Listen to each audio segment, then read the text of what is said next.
Hello and happy Imbolc. Hopefully, everyone has had a wonderful time in our little hiatus. We're going to be doing this a little bit more seasonally, and I really like the idea of that. Though I do have some things in the works that will hopefully be seeing the light of day soon. Though I will say right off the bat, I do apologize if there's a lot of loud noises here. For some reason, all of the really big trucks have decided to use the road right in front of my house today, even though there's a perfectly good highway for them. So why they've decided to use our road, I don't know. But hopefully the microphone is not picking them up and their loudness will not be a problem. My name is Charlie. I am a non-binary sci-fi fantasy writer. I am also a member of the board of directors for Creation Spirituality Communities. And I'll be talking about that a little bit more a little bit later because there's some exciting things going on over there. And I am not alone today. I am joined by the wonderful Glory Fink. Hi. And I really like how it did a transition there. I'm wondering if they added that in. Yeah, it looks good. I like it.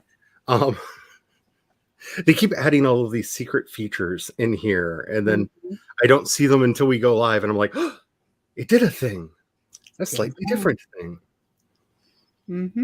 Hello, CB. Welcome.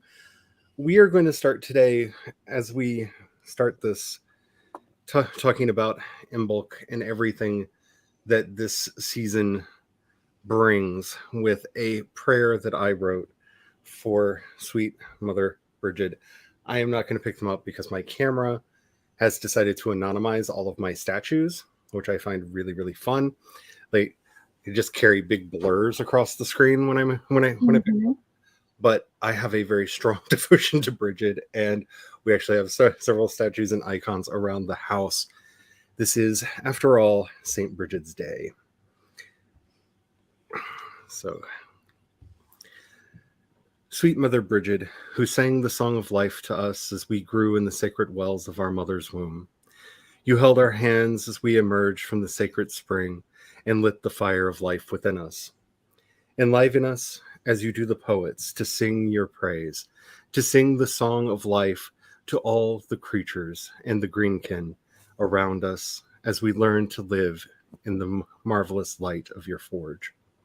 Blessed sister, radiant golden flame, foster mother of Christ, adopt us as your fosterlings and teach us your ways. Brigid of the threshold, guide us through the places of change. Brigid of the hearth fire, fill our homes with light and life, gladdening our hearts, teaching us to make all good things. Brigid of the holy waters, bathe us in healing and wash us in the soothing well. Brigid of lore, teach us to learn, to listen, to speak, and to sing with the eloquence of the bard and the beauty of a poet.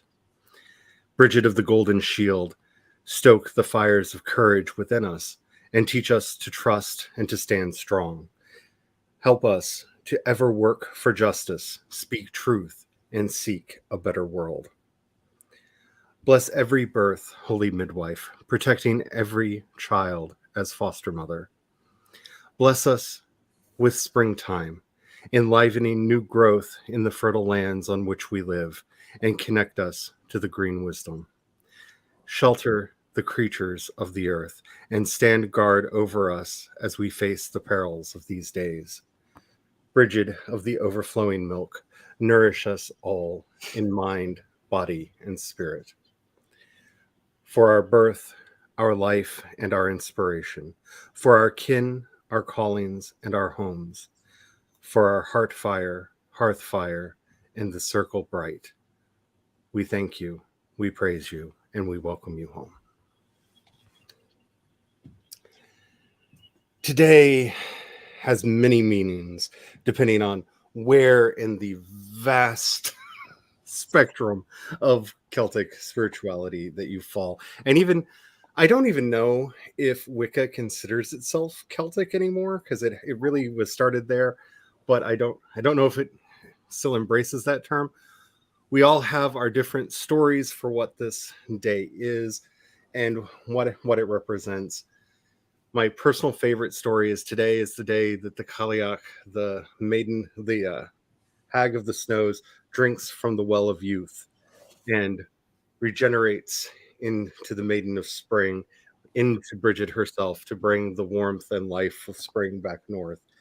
Because we've had a lot of ice storms here.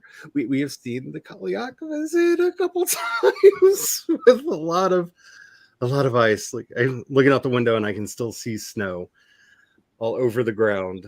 And yeah, it's time. It's time for that fire. It's time for that to come back. And Yeah, I saw there's another Arctic blast coming down. yeah,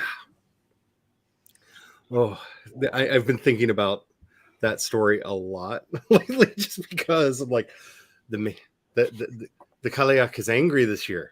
She's just like, y'all have not been paying attention. I'm like, maybe for next Yule we should set out offerings. Just maybe, if for no other reason but for our own mental goodness, because she has brought the snows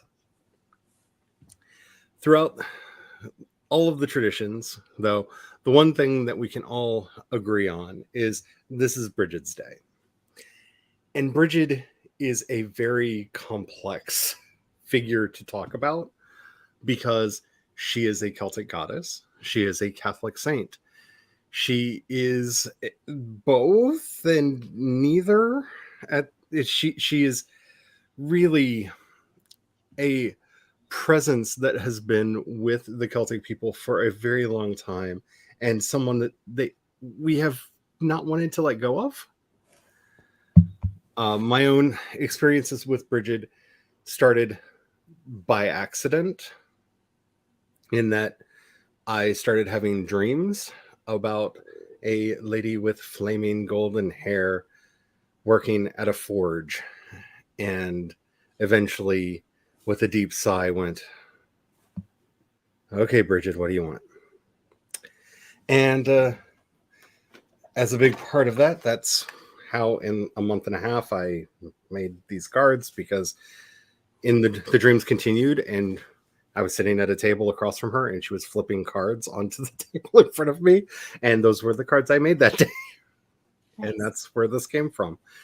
Dreamwork is a powerful thing. If you've never played with it, I do highly recommend it. I'm going to try to get a friend of mine who actually teaches Dreamwork to come on at some point for us to discuss all of that, because it's a great tool to connect to your unconscious and to other things. It's a wonderful thing. But that's how she ended up becoming involved in my life. And being the kind of person that I am, I began to read everything I could get my hands on. Everything that I could touch, anything that like mentioned her name, because I'm that person. Like, I don't consider myself a scholar because I don't feel like what I'm doing is academic as much as it is just I don't like feeling like a dum-dum. So I read and I read and I read. And it's really hard to know anything for certain about Brigid. And that's, I think, one of the great blessings of today, and where I wanted to start with our conversation with Glory. Brigid is a figure that the Celtic peoples did not want to let go of. She is so present in Scottish lore, in Irish lore, in, you can even find stories about her in the Welsh legends that have come down to us today. And she's somebody that we just did not want to let go of. And it can be quite frustrating when I see people saying that she was co-opted by the church to try to force conversion or whatnot, because it's very clear from the evidence they would be very happy if she was not a saint. Thank you very much. In fact, the modern Roman Catholic Church has not included her on the calendar of saints unless you are in Ireland. The they don't want riots.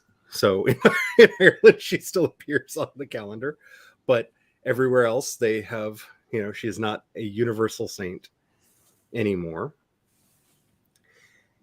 And you can see why in her stories. She was constantly defying the male authorities in her life. Every time a man told her that she couldn't, she did. Every time her father told her she couldn't, she did. Every time her bishop told her she couldn't, she did. In fact, when he died, she became the new bishop, even though she couldn't, because women could not be bishops. But oops, the angels blinded the bishop when he came to town, and he accidentally made her a bishop now. And she is so interwoven with the fabric of the Celtic spirit. She is that defiance that has defined our people in all of the stories. And you can see all of the powers that be generally trying to tap down devotion to that. The one biggest exception would be lately when the Irish Parliament declared her the matron of Ireland and have elevated Brigid's Day to a national holiday, which is amazing. But yeah, she's ours, and we don't want to let go of her. And that kind of comes to the theme for this season of Creation's Path: healing, growing stronger, renewal.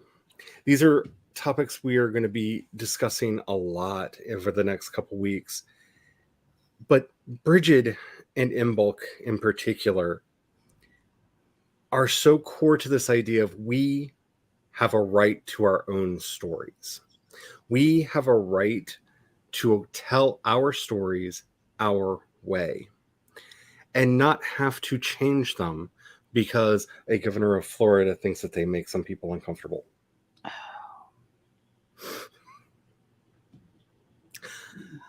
I mean, the fact that that's happening right now to me is just, it's one of those symbolic synchronicities that it's like, here, let me tell you what we learned from British occupation over in Ireland. Tell your stories anyway. Keep them. Don't let them go. Fight for them. Make them yours. And I think that that's something that we all struggle with in our lives. People telling us, oh, you can't do that. You're not good enough for that. Oh, you're not the kind of person who does stuff like that. People defining us to us rather than us defining ourselves. Of, these are your options. Which one are you? Like, I'm me. I'm not any of these other people or things or categories or boxes. I am me, and I don't have to fit in any one box. I can just be a cat and sit in all boxes concurrently and in order, whatever I want. I can do what I want. And that to me is what Imbolc has always been. Back when I used to go out with my wonderful pagan friends for the fires, because honestly, if there was an excuse to light a bonfire, they took it. And sometimes there would be a religious thing alongside. Bonfires can be fun. So much fun. Like, you don't realize how fun a bonfire is till you go to a bonfire, like, held by people who really love bonfires. And then you realize this is good times. Okay. This is not boring or just a bunch of people sitting around or walking around going, fire it big. No. It's much more than that. The belly dancers. There are always belly dancers at the bonfires. Have you noticed? Growing up. Hello, Jules. Hello. So yeah, the idea of a universal saint, this is what everybody forgets about the word Catholic because they've branded it in a very strange way. Catholic is one of two Latin words for universal. So if something is universal, it is identical everywhere. If something is if something is Catholic, it has the same basic features everywhere. So it's one of the two words for universal. So for something, this is actually a distinction that's made in canon law. Chaos Demon's home. Hi, sweetie. So in the actual Catholic calendar, there are the local saints because, again, nobody wants riots. Because back in the day, a local bishop was allowed to name a saint.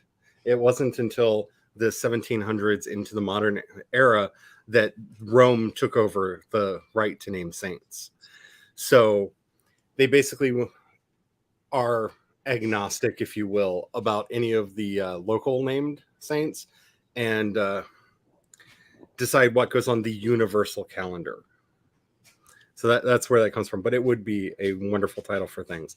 And yes, it is a terrible thing when our internal monologue is that voice telling us that we can't, that we're not good enough, that we're not right for whatever it is. And that to me is the renewal that I know I seek every year at Imbolc. Hello, Carrie. Nope. I think we're fighting over who gets to put her on screen. So I'm okay. See the hands up. There we go. There we go. I think we were fighting. To me, this is the renewal that we're looking for this time of year, is to remind ourselves that any door that we want to walk through, we have the right to walk through it. Any path that we want to take, we can take it. We need to know what the dangers are. We need to know what the risks are. Please don't do things mindlessly, because that's how you get the life that I've had and all of the scars that cover this canvas. Some of which I'm not upset that I have, and others, it would be nice if I didn't. It probably would have been better for me if I hadn't earned that scar. I'm actually stroking Having heard some of your stories. Yeah. But taking on this defiance, because Brigid is the goddess of the golden shield. Mm-hmm. And I love this imagery because this is how she fights. She often, in the stories of her going to battle, she tricks her enemies into defeating either themselves or each other, because she outsmarts them. Mm-hmm.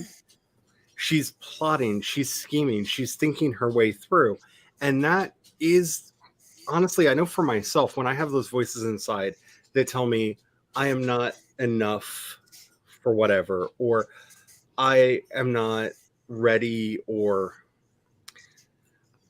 any of that, I have to basically set up another voice inside my head that is arguing, get them arguing so much that I can ignore them. I have to set that up inside myself. I have to get beyond it, because I'm not a fake it till you make it kind of person. I wish I were.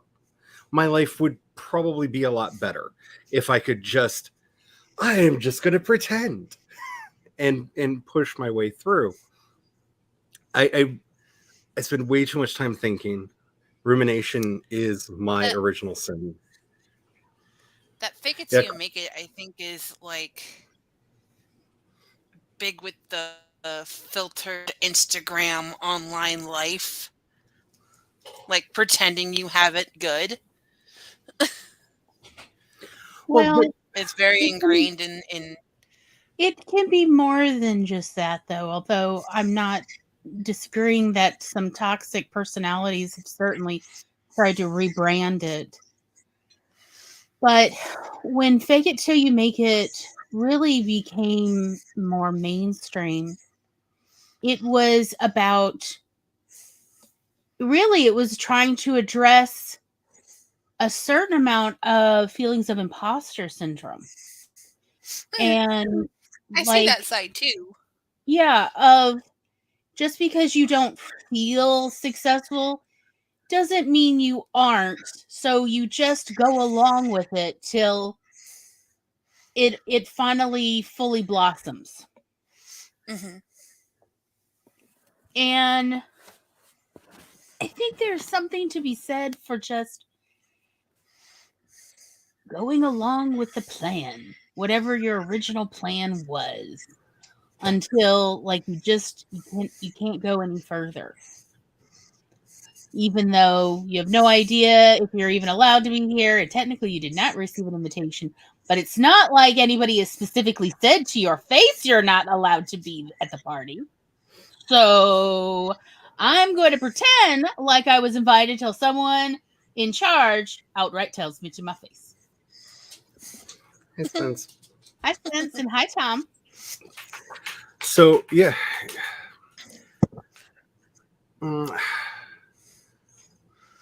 I have a... Okay, how can I say this in a way that's clearest? My biggest flaw is that I fight too much. I literally had to go to anger management classes when I was a child. Like, my first instinct in almost all circumstances are, okay, so we hit it then. Like, oh, we let's just full on 100% aggression.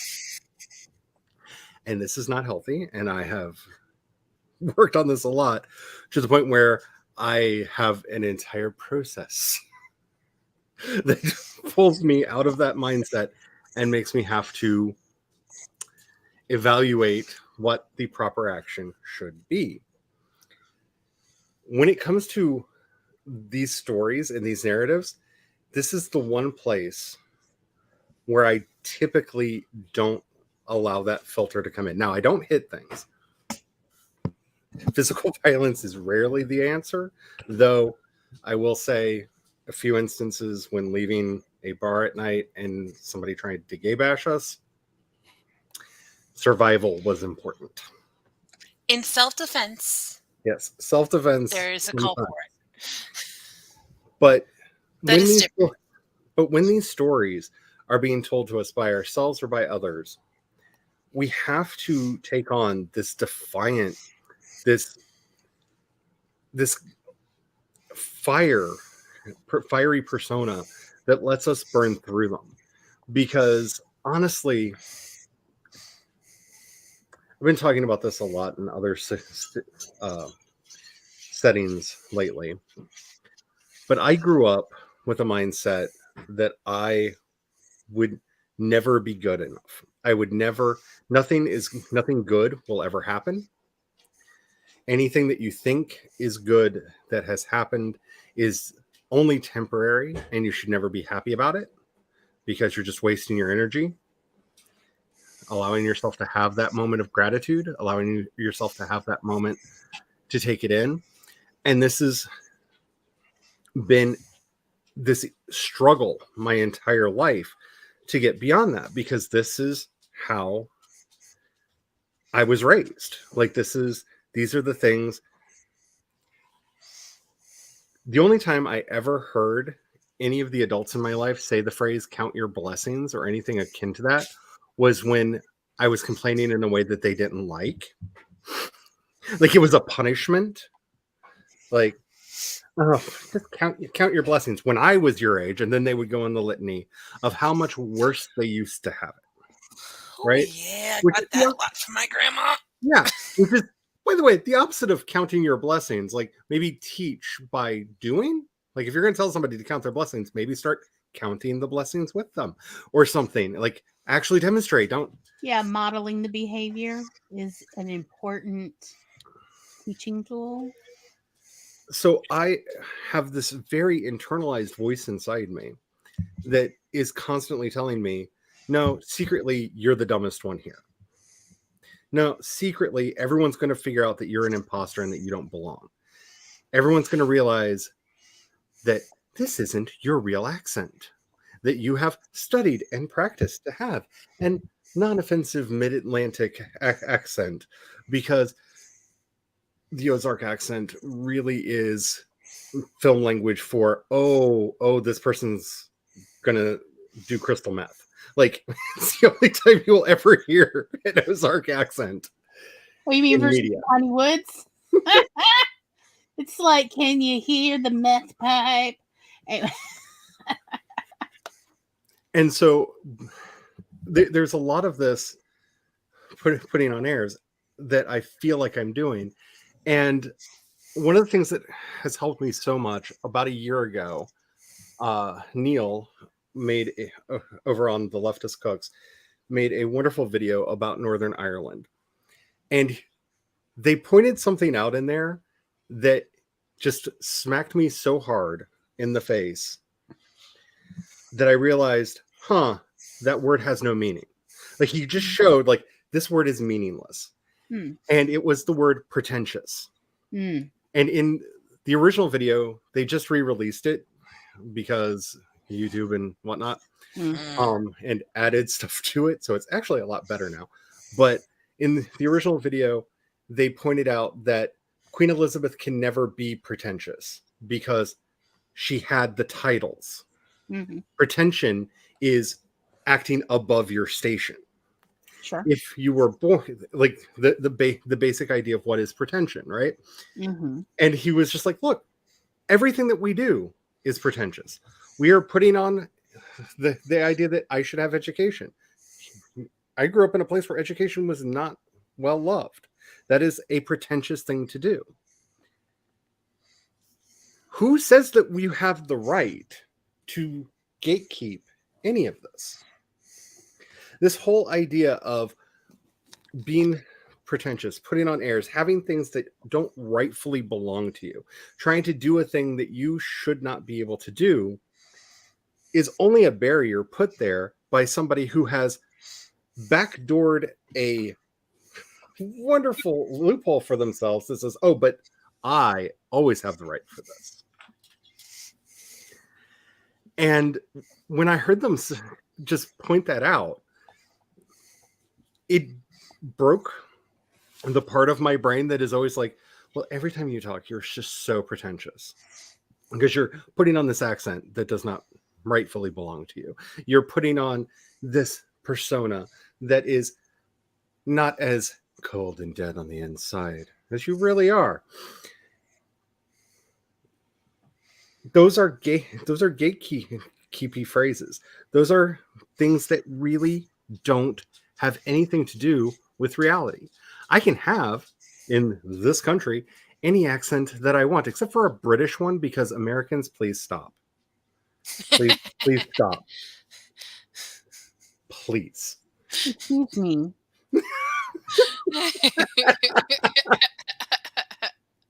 But the British do not even have a true British accent. This is true. It is made up to defy Americans. How dare you demand your own independence? Fine, we're not going to sound like you anymore. We're going to sound different. And they actually made up airs. So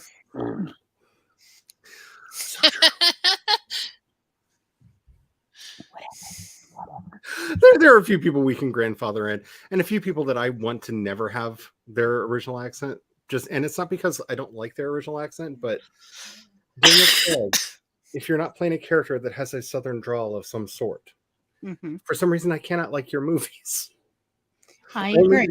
Only American is the original British accent, Tom. You are absolutely correct and accurate. And that's right, because the British made up various other accents to sound both not American and posh. Yes. All their accents are fake. Our accents are real. Very true. And the Piney Woods accent is very Irish. That's part of what, like, it's very Northern Ireland. This is where they drove out. Yes. But it is true.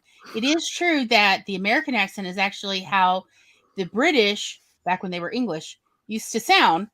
But they got real mad and snippy after we won our independence multiple times.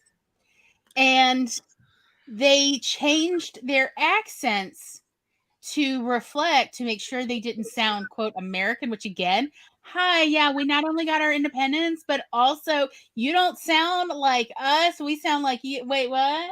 Okay, sure. I'm trying to remember who did the video, but somebody did a video. I want to say it was called Dictionary Wars, or at least that was one of the graphics that they put up in Mhm. the video. I can't remember who it was. I'm going to have to hunt this down, where they actually talk about the post-revolution fight over the dictionaries, which is why we spell things differently than they do.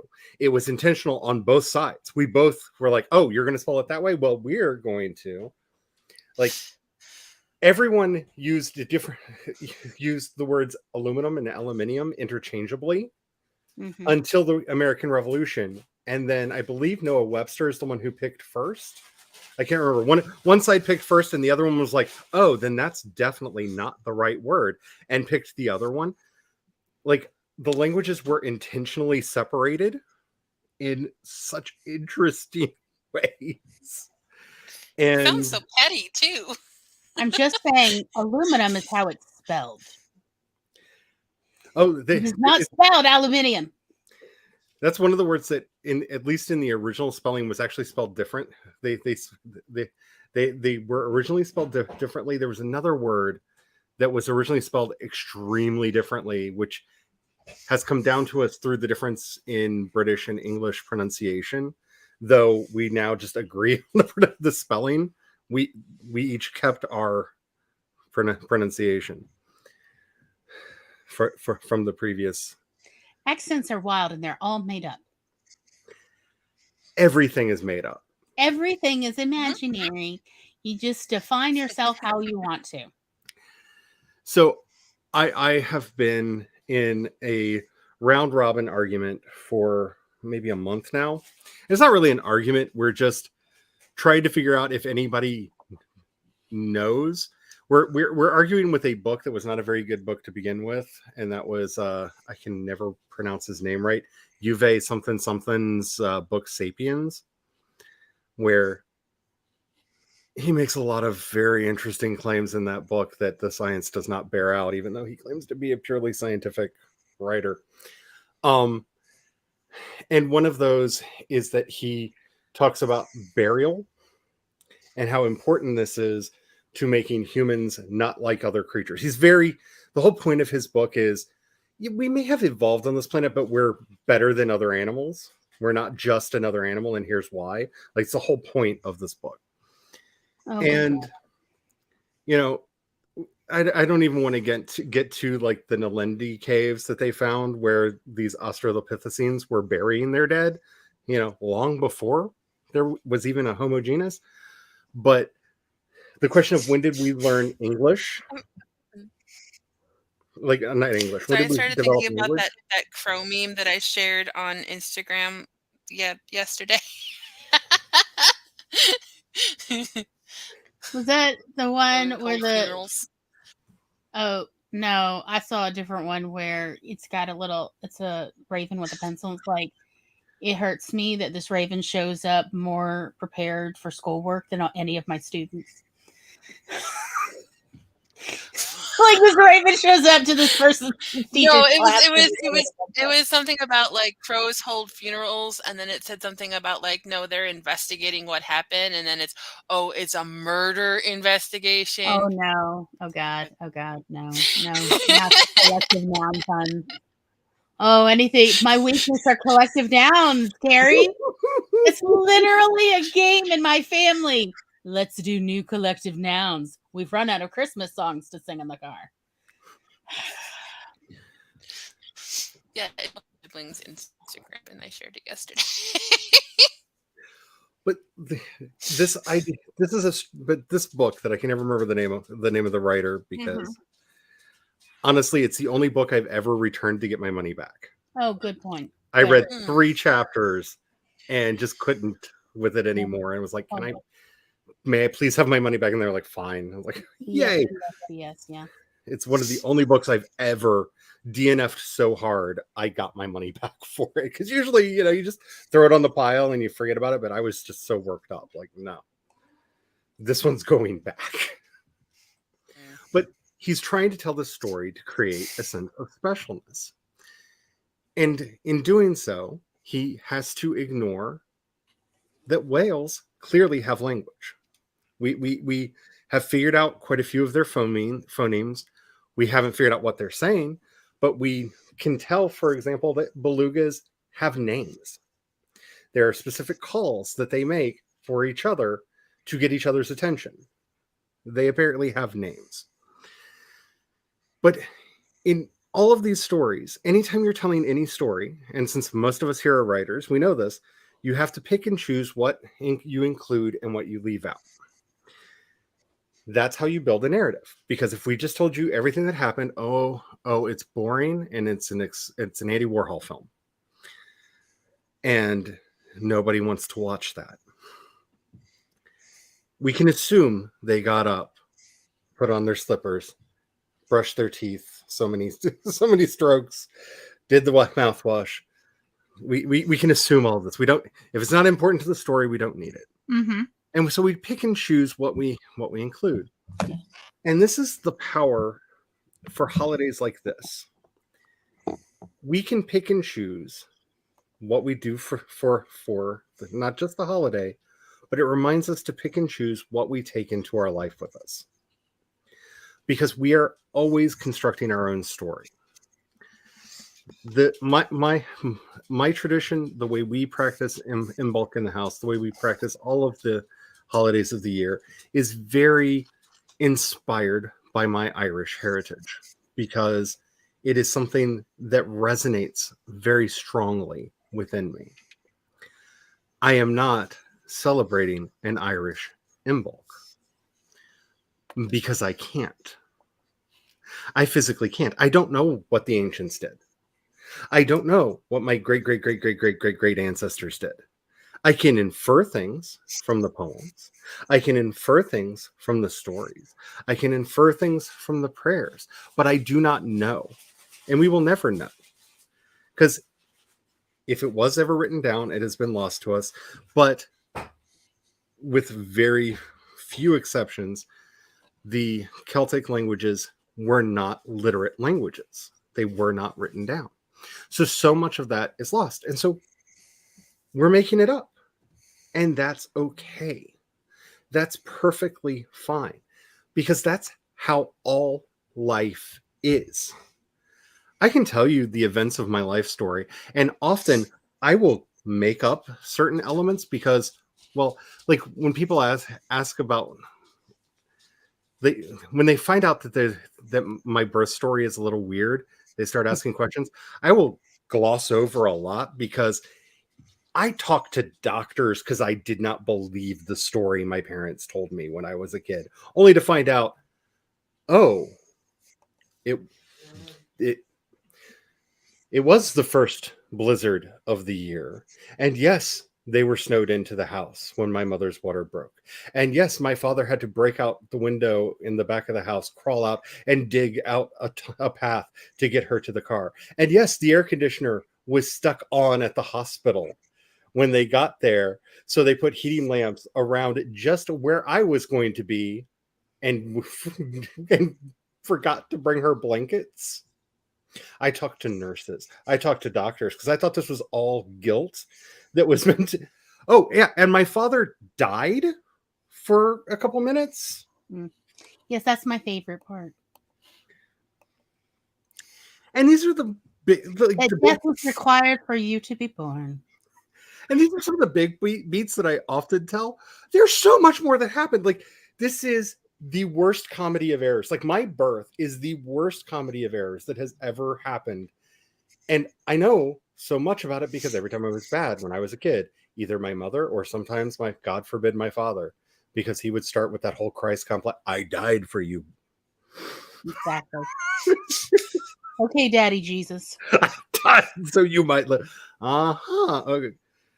I hunted down the doctors. I hunted down the nurses.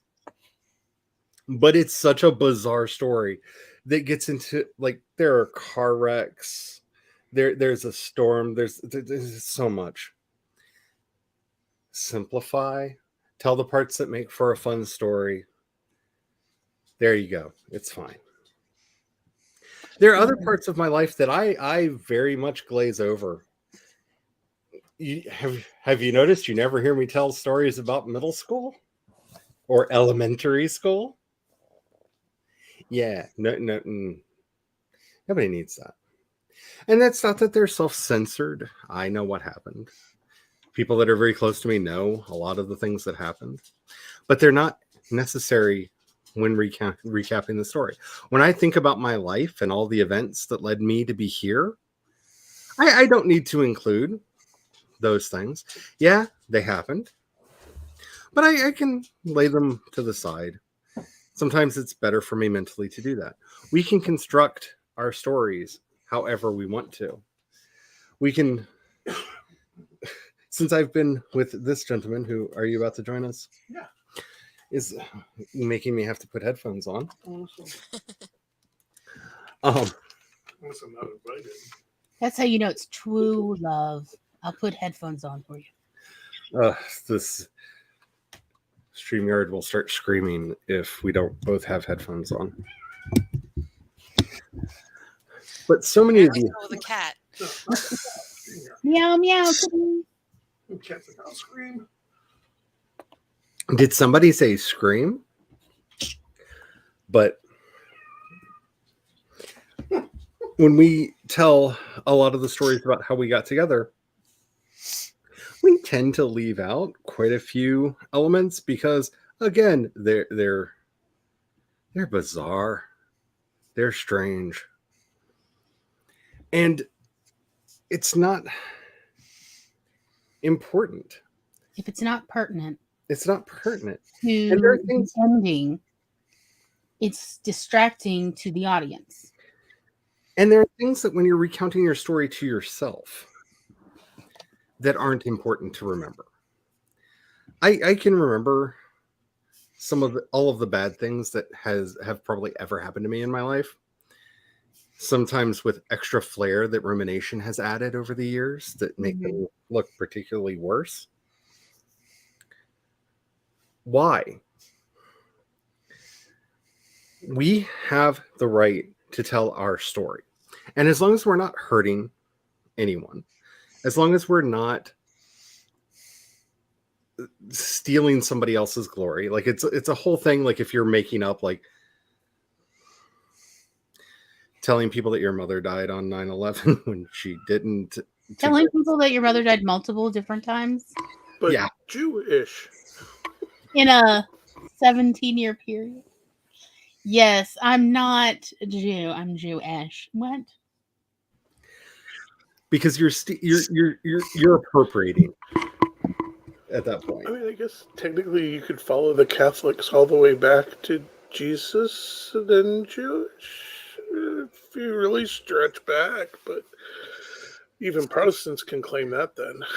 I mean, I guess you could try to do that 6 degrees of separation. I was about to go. If you go with that, everybody is sixth cousins with everyone else on the planet, guaranteed. Yeah. And therefore, we are all related to Jesus eventually. Somewhere in there had to have been a Jewish mother. Somewhere. Oh, honey, there's always a Jewish mother somewhere. I don't care that the Scots are like, oh, we expelled all our Jews. Like, but the kvetching. So much kvetching. I see that you've retained some of it. Yeah. So, basically, because it's very much in the news, like pointing out that there are limits. Like when you're stealing valor and victimization that does not rightfully belong to you to better your career, that's dirty and shady. And don't be Rachel Dolezal or I guess we're supposed to call him George Santos. Like there's been so many names, but feel free to be inventive in your backstory. Be free to tell yourself what you need to hear to get through. Because I know that in my darkest hours, I have needed to just bold-faced lie to myself to get me to the next day. Just to get through to the next day. And that's okay. The whole point is to get to tomorrow. So we'll figure out what tomorrow is when we get there. There's a book series that I ended up getting tricked into reading that I could not put down. And every time I pick up one of the books, because I didn't know it was a series at the time, But I like there goes my weekend. I cannot put the book down till I'm done. But that's beside the point. It is about the main character is a therapist, a psychologist, and meanwhile she's being stalked by a serial killer, like through like this entire book series, I guess. While she's also solving other murder mysteries, sure. But what I liked about it, because it's actually written by two people, is the inner monologue of the psychologist. And one of the things in the book that she talks about, I guess with herself for the most part, but part of her inner monologue is, so all of the time in the book is not spent just figuring out who did this weird murder and left weird clues for her because the serial killer is messing with her and flirting. But like it's also her in therapy sessions with various patients as she then figures out who did the murder and where and all that, whatever. And one of the things that she talks about is her role as a therapist is really not to fix patients, but rather to help them redefine their internal narrative. And so, in fact, in like two of the books that I read of this series, like she actually talks about it a fair amount because she's got each time she has a patient who wants to be functional, yet their internal narrative is just it's not functional. It's incredibly destructive, and she is really trying to head them off from just. And she and in her inner monologue to herself, she's like literally concerned, like this one patient is going to unalive himself in a river, and even worse, may take one of his children with him. And so she's like really trying to head him off where he doesn't realize it, so that he thinks it's his own idea to change his internal narrative.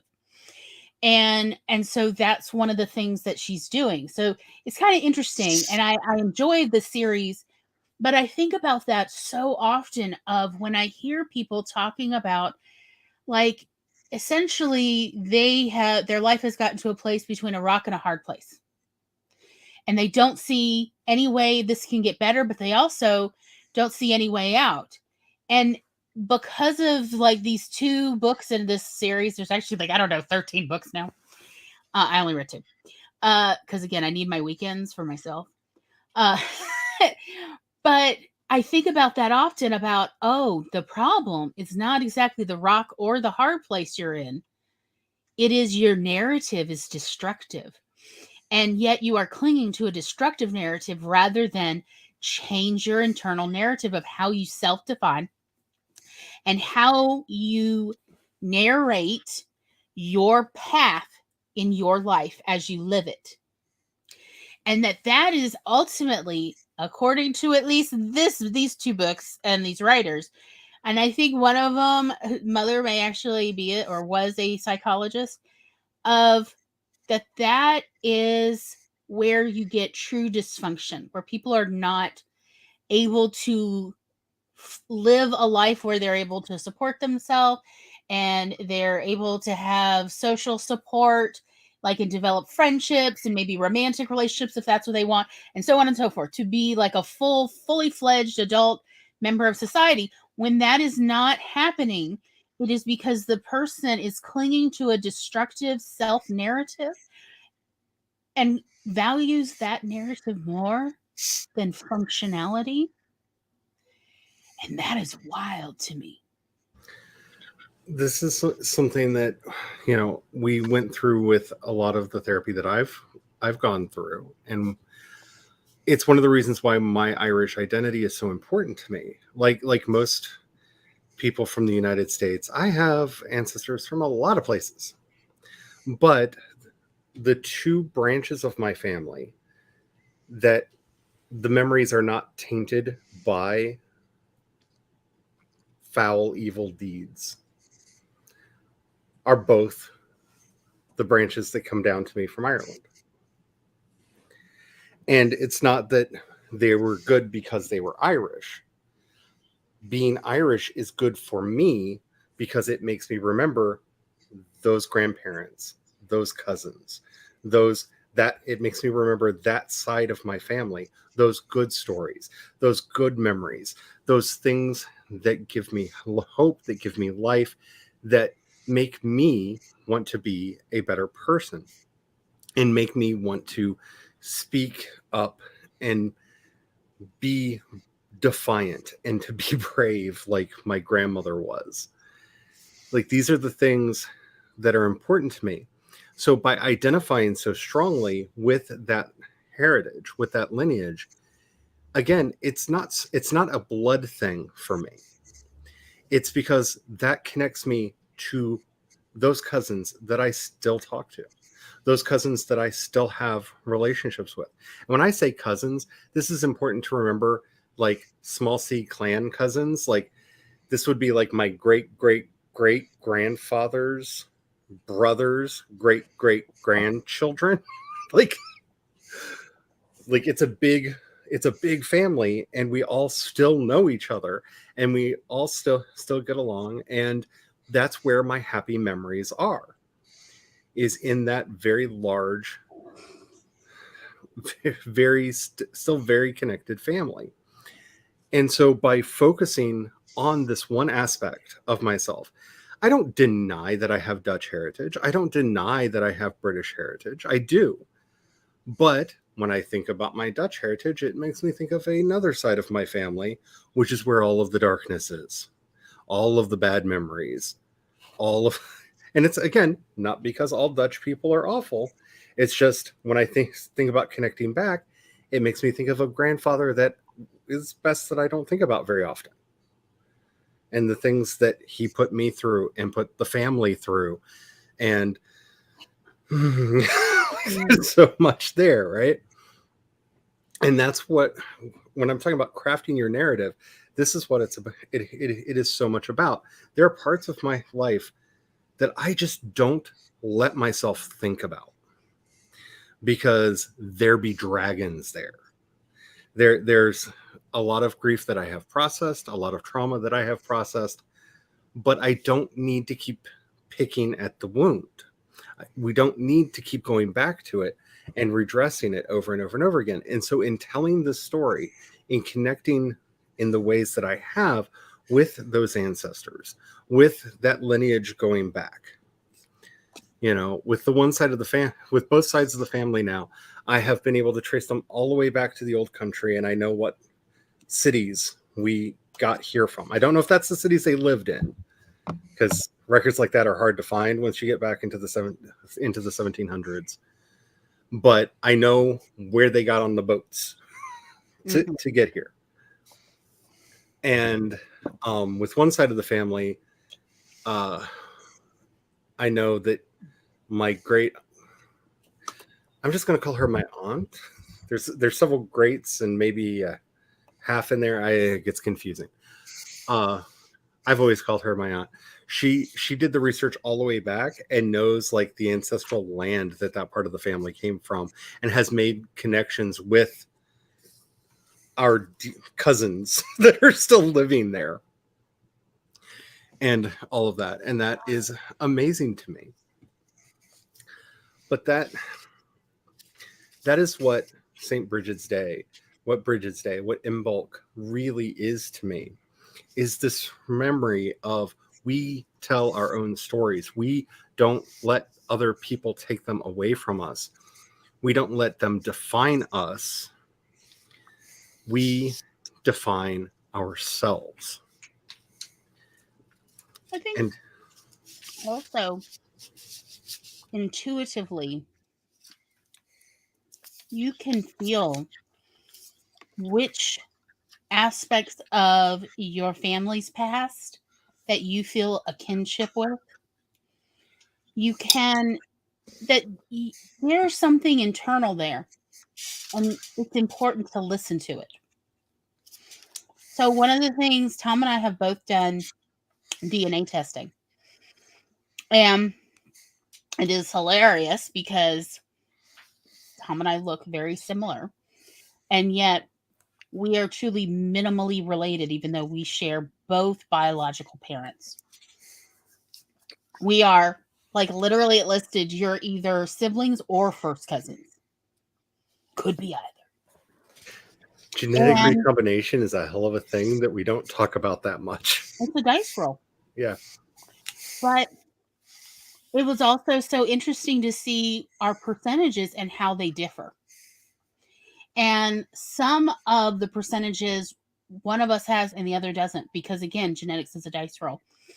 And yet there was a certain ring of truth there for each of us about what we had felt a kinship for in our own kind of personal perspective of like, no, I feel more this than that. And that actually turned out, at least for us, to be relatively accurate, genetically speaking, in part because we were also basing on actual real family members we knew of these various genetic paths. And that's my point of, if you feel more this than that in your family, listen to it. That's a part of you that is voicing this, hey, I feel more this side kinship versus that. And that's perfectly fine that you feel this way. That's absolutely valid. And it is okay. I think like one of the things that I wanted to mention during this particular stream was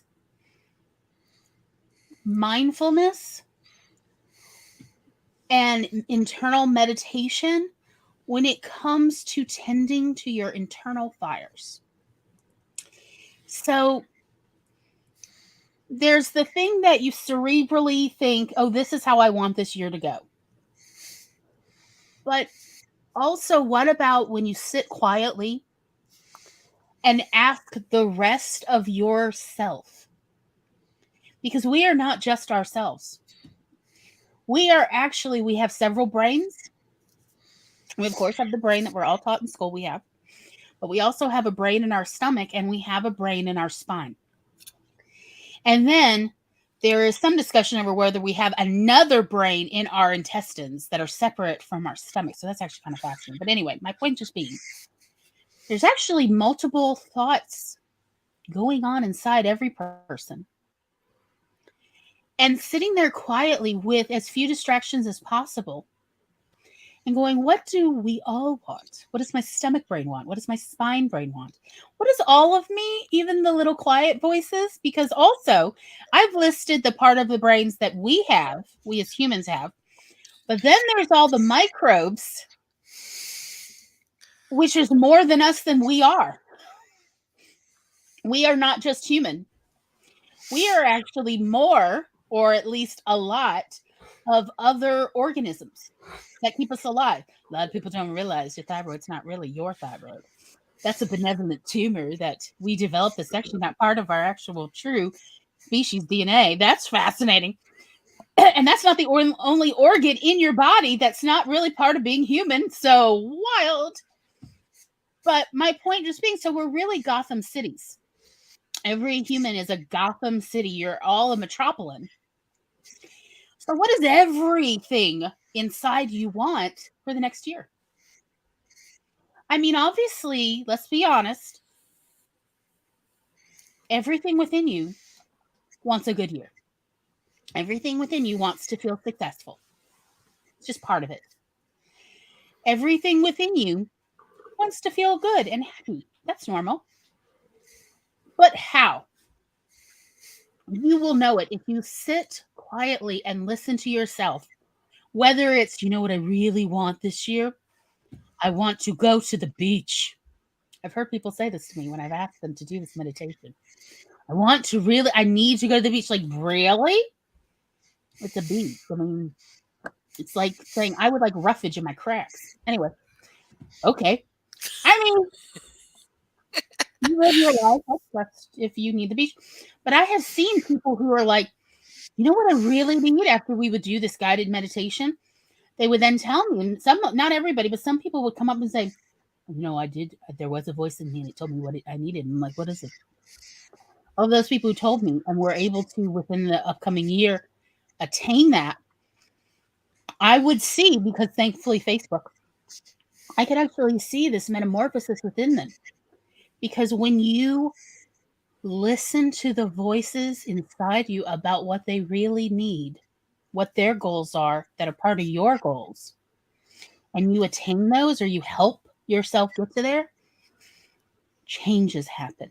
Amazing, powerful, positive changes do happen. All right, why did this person need the beach? I still don't actually understand this. Because again, as I said, why? Why would you want to, like, I would like to go to wholesale sandpaper land. I'm very Anakin Skywalker when it comes to sand. Like every time I hear the word beach, I just hear Anakin in the back of my head. I don't like sand. Me It's too. dry, it's coarse, and it I gets hate it. everywhere. Like, yeah. I hate it, and the sun burns so bad. I hate it. I'm not made for beaches. Well, at least sandy beaches, which is what we have down here in Mississippi. But look, We have sand and rocks. I'm just large bodies of water. It's not my deal. It just concentrates the sunburning quality of the sun for me. The UVB rays, and I'm a very delicate, very pale, very outer Hebrides kind of skin. It's not my deal. I'm more of a mountain gal where there's shade, there's a lot of trees. But my point just being, listening to that quiet voice, it can be very quiet. There's a problem. It's not loud, but it's persistent. Listening to the persistent, quiet voices inside you and actually setting about your life path that listens and values it, even if it is like, all right, look, body, we're not getting to space this year, so you're going to need to like change your expectations for what I can achieve. But listening to the quiet, persistent voices within about what do they really need. And yes, I did it once, and really the quiet, persistent voice said, and this is true, chocolate. Unlimited bars of chocolate. Y'all, I'm not actually into chocolate that much, but that was what a quiet, persistent voice. Like, it was a 20-minute meditation session, and all I could hear inside my was unlimited bars of different kinds of chocolate. It's probably one of those elements that's in there that your body needs and wasn't getting from somewhere. And Right. that's Exactly. where the craving. Yeah. I felt so satiated after the 5th bar of chocolate in that month. Because I was like really looking for chocolate everywhere, because I normally don't buy a lot of chocolate. But again, I felt so like at peace after the 5th bar.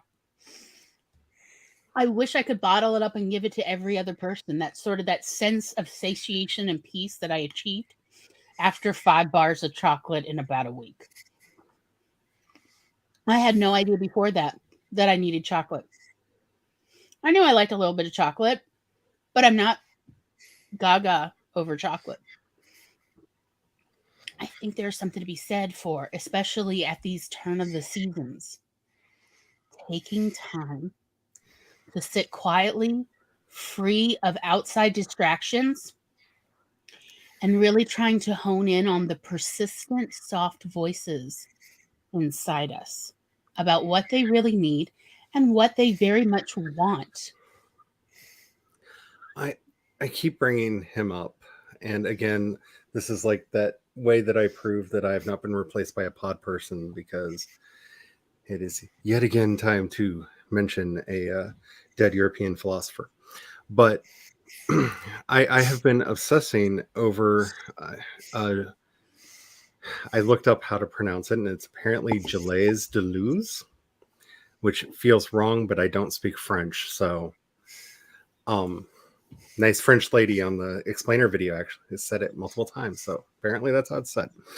And his idea of seeing ourselves not as an individual, as a single unit, but as a dividual, as some as a person made out of a chorus of parts. And Sense, would you like me to use the word soft? That soft, persistent voice, or gentle? Well, I don't think they're always Essentially, quiet. I mean, it's hard to hear. Okay, I don't. like you can't hear it when you're in a bathroom and there's a toddler banging on the door outside. I'll put it that way. Personal experience talking. I'm going to say I don't think that these inner voices are always quiet, because I've been I having think a we're lot of. very good at ignoring them, though. Oh, I'm very good at ignoring them. But I've had a very fun conversation back and forth with a friend of mine since last fall about my relationship with sweet Brigid, over that just started off with that like sly like, so do you think that you actually encountered a spirit in your dreams, or was that just your creativity embodying itself to get you to actually do something that you really wanted to do? And we've been going back and forth and back and forth, and the obscene metaphysics is profound as we're throwing our favorite obscure philosophical ideas back and forth at each other. And the greatest answer to all of this, which is the one that no one wants to hear, is I really don't care. It doesn't matter to me if an outside force pressed into my life and helped me unlock this skill that I have never had in making artwork. Because it's not just these. I have been constantly churning out art.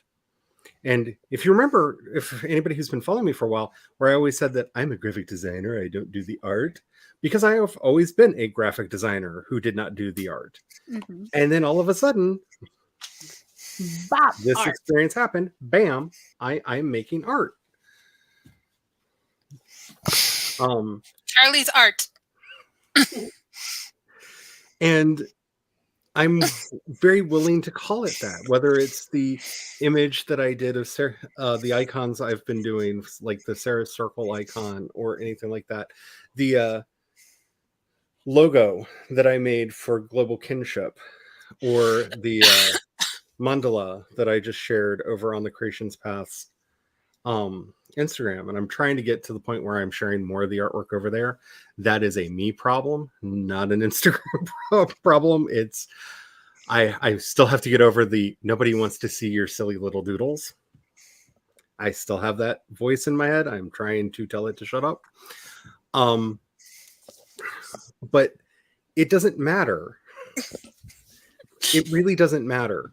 And I cannot stress this enough. I think since the Enlightenment, since this moment where we decided to adopt this collective psychosis where we pretend that humans are rational animals that are governed by reason.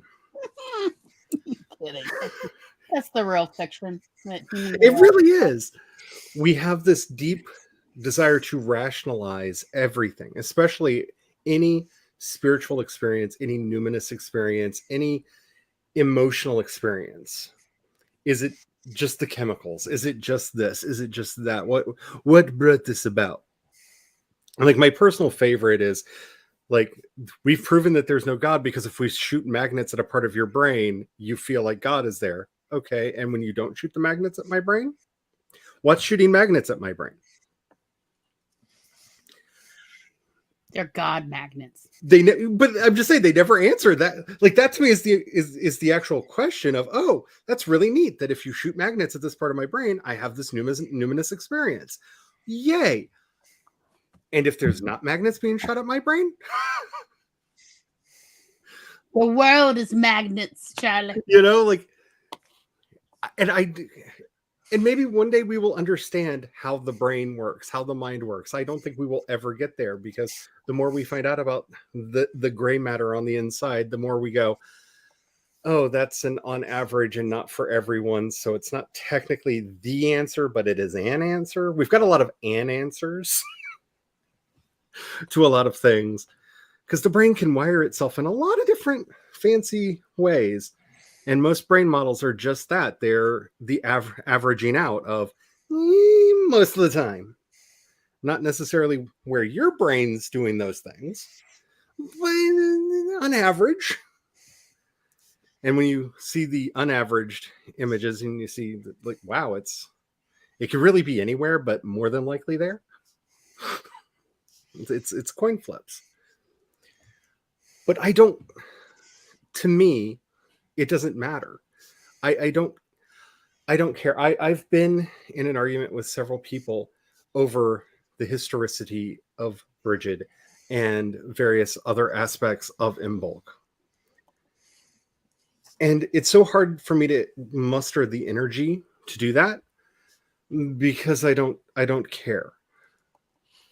I don't care which of these are stories of the goddess and stories of the saint. I don't care how much of it historically happened, because you know what? 90% of history is made up.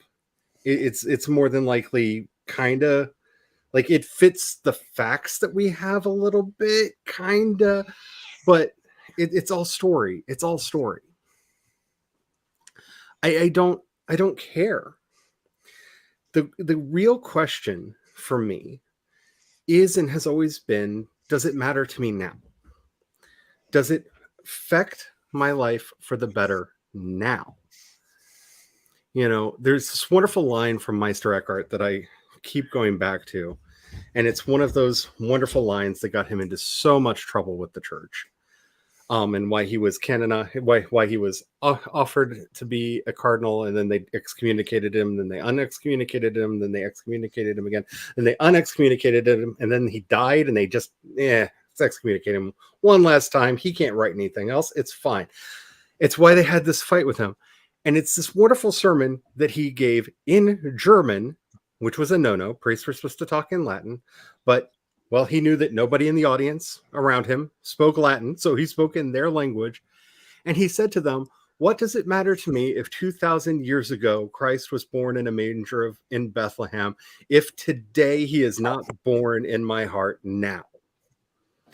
Rome did not like this quote. Rome did not like this sermon. But it is true. It doesn't really matter what George Washington did at the founding of the country if it doesn't somehow mean something to me now. How does it affect me now? And I'm not saying that we shouldn't study history or know the facts or any of that. Hi, Joe. But getting locked into this weird rationalistic historicizing of everything is where madness lies. Because so much of this, you're going to do the research and do the wonderful thing of shrug emoji, because there's not enough data. There's not enough. We don't know. We just don't know. Ambiguity scares a lot of people. I think that's why all of the Celtic holidays, because unlike what Wicca will tell you when they talk about the Wheel of the Year with the 8 holidays, and yes, some cultures did have 8 holidays. In the traditional Celtic countries, we had 4. Just 4, and they're the cross-quarter days. There wasn't big celebrations on the solstices and the equinoxes. The big celebrations, the big bonfires, the big important cultural events were on the in-betweens. They were on Samhain, on Imbolc. They were on the in-betweens. And the reason for that is that's the scariest time. Is it actually going to get there? We had Yule, right? We had the winter solstice. We can see, we can measure it. The days are getting longer. The sun is actually returning. But is it though? Like, we got more light, but it's still cold. We're still having ice storms. Is everything going to be okay? And you can see why it's here in this midpoint between the solstice and the equinox. They would get together and they would celebrate and they would call to the gods, because now's the time where we can't tell if it's working. Yeah, the light's coming back. It's still freaking cold outside. It still feels like winter. But no, we're going to get together now and we're going to proclaim spring. Celebrating every 6 weeks, though, sounds like a good idea in general to me, though. It's like just have a party every month and a half. It's a nice time. Build a bonfire. You know what? Every group has a pyromaniac. And that is what they should be doing, is planning the next bonfire. It keeps them off the streets, and it makes for a fun party, right? It's a good time. Also, like, having an adequate number of feast days is good for human mental health. Let's be really honest. And what is an adequate number of feast days, Glory? Well, if you go by the Jewish calendar, once a week. 52 a year. That's how many is adequate. 1 a week in order to keep the demons at bay. Just be really Catholic and you get 365. Right? I mean, at a certain point, it's always a good time to roast an animal. Right? Is it not? I think so. But yeah, like, because this is a problem with human psychology of, so it is, I used to think it was me, but it turns out it's all humans. So that's, I guess, reassuring. 3/4 of the way to any destination or any activity you're doing is when all humans want to quit. Because your brain tells you you're only halfway. And you're like, oh, I can't do this another, like, twice as long. Like, I can't. Oh my God, what am I, only halfway? When in fact, you're actually 3/4 of the way. So, like, y'all know how many times I'll be driving down a road looking for someone's house, and I will literally turn around and go home, and I was like less than a mile from their house. Sometimes less than a 1/4 of a mile from their house. If I had just gone a little bit beyond what I thought was reasonable, I would have found it. And that is life, and that is a very good reason to have transitional celebrations of when you're ready to quit and say, this is it, it's always going to be this way, and it sucks. Well, that's a great time for a celebration. I'm planning one tomorrow. Literally, there will be pina coladas. I have already made the spinach dill dip. It is in the fridge, marinating in my containers. I'm also going to make guacamole, and it needs time to marry and to, like, get all cozy with each other and the ingredients in the container. And that's what we're going to do. That's literally what we're going to do this weekend, is we're going to have a little party. Just such a shame we have no one to come to our house and attend. But the two of us are going to have a great little party. Because it's that time of year, y'all. It's the time of year to celebrate. The kidneys maybe need a little flushing. Your stomach needs party food. A little decadence. A little excess. Because it's that time of year. And when is it that time of year? At least once every 6 weeks. I don't make the rules. I'm just telling you what the rules are. Sorry for the facial expressions. I should have turned my camera off. I'm reaching around, hoping I have my other camera in here, the one that I can pick up and move around. The cats are matrix fighting. Like, as you're talking about this struggle, this internal struggle, the cats are literally bouncing off the walls, grabbing each other in midair and like flying to the ground and like just going at it. And I'm just like, I have the visual aid. Why don't I have a camera? Wow. I can just quickly turn around. You're totally getting the knowledge. The cats were with me. But yeah, that more than anything is what this time of year is for, is just, we've had the cold. We've had it. It's been here. It's fine. It's fine. But it's time to go. You know what I'm saying? Like, it's time for the cold to go. It's time for it to leave. It's time for something new. It's time for something different. And for me, I really like kind of taking time in spring to reevaluate. Remember back when we were doing this around Yule, talking about what are our plans for the new year going to be? Yeah. Now's a really good time to reevaluate that, because my plans were really ambitious. And my body went, no. Yeah, mine did too.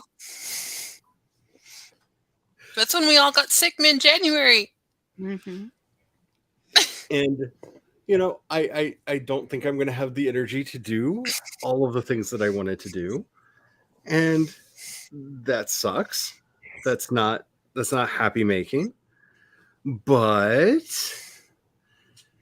how do I continue doing the things that I want to do and not feel like a failure for not having done them? Because again, we did not set goals. We did not set Well, those pesky what are resolutions. your narratives functional or dysfunctional? So, like, for instance, I would like to point out that if your goal is to have a little celebration at your house every 6 weeks, just a little something, a little decadence, a little excess, a little fun, and that's all you have to do to accomplish it. Are you doing that? Or are you saying, no, not till I'm a good little girl or a good little boy or a good little person? Not till I've earned it. No. Your body already exists. They've done what is required to earn it. I just thought I was going to be able to do a lot more recording than I've been able to accomplish. That was the hitch in my plan, is I'm not going to have to get up and move around a lot. It's just sitting in a chair. Oh, how hard could that? I thought I was going to be publishing multiple times a week in my newsletter, and I barely squeezed out 2 updates in 1 month. And then, quite frankly, it wasn't till the end of the month. But any's better than none. Yes. And some is better than nothing. And, the nice thing is, and this is where I try to do that thing that I am told is called optimism. Optimism? I believe that's how it's pronounced. It's the foreign word and a very foreign concept. But now that I have this wonderful tablet in my life, though I have not been publishing at the rate that I want to be, though I am not working on the projects that I wanted to be, it's not that I haven't been doing things. And that's the other thing that I've had to really adjust myself with this year, is I had plans, I had goals, and then this miraculous thing was gotten for me by that creature over there. And my brain went, I can write like I used to love to write again? Mm-hmm. Oh, I've been holding stuff back for you. Here's backlog. And all this other stuff has been pouring out. I may not have been doing much of anything publicly. I have written a lot. And I just don't know how to package, how to put out, how to share at what stage of what for things. And I have to figure that out now. And having these regular feasts, because the great thing about every Celtic feast is asking yourself, okay, so fine, now what? This is a question that comes up at each and every one of them. Like, yeah, it's going to be spring, so now what? But having to ask ourselves that on this regular basis, it's a wonderful get out of jail free card. Because instead of stressing, it's that holiday again where we sit down and think about, so those plans we had for the new year. Are we still going to be planting the seeds that we thought we were going to be planting and raising the creatures that we thought we were? Metaphorically, even though thanks to certain people that shall remain nameless but shall be scowled at on stream, I now want a little mini cow. I regret nothing I've done. They're not that far from here. It has been so hard for us. I know. It's like, go there and make videos for me. I want to see all your baby cows. Well, our fear is, would we be able to return without getting one somehow? And I'm like, okay, so we have to leave the checkbook at home, all of the credit cards at home, take only enough cash for gas. Like, how much do they cost? Okay, so we're going to have money for gas, some lunch when we get there, and maybe a snack. Okay, so minimize all of that. make sure that we dress kind of disreputable so that they're not like, oh, we can work out something. Because God knows with animals, this is the biggest bane of my life where you're like, oh, I just can't right now. I can't afford it. And they're like, you look trustworthy. We'll work something out. No, I don't want you to work something out. I don't need a cow right You now. can take little mini cows into Tractor Supply to go with you shopping for feed. Oh, They will let you take mini cows into Tractor Supply. so cute. And then there's thinking about what that little doggy would do if we had a cow. Can you imagine if you had a cow running around inside the house? Yes, unfortunately, I Put little can. toddler sneakers on it. I'm not saying that I haven't dreamt of this. It's been crazy. I told Tom I'm convinced that the cow in his short that he made with the baby goats, the pygmy goats, I think the cow's a mini cow because it's a very small cow and it definitely doesn't look like a calf. I think that's a mini cow near us, and there's a mini cow farm near us. Yeah, there's quite a few actually, not that far from us. We are apparently in the land of the mini animals. Yeah, your state has so many mini cow and other hobby animal farms.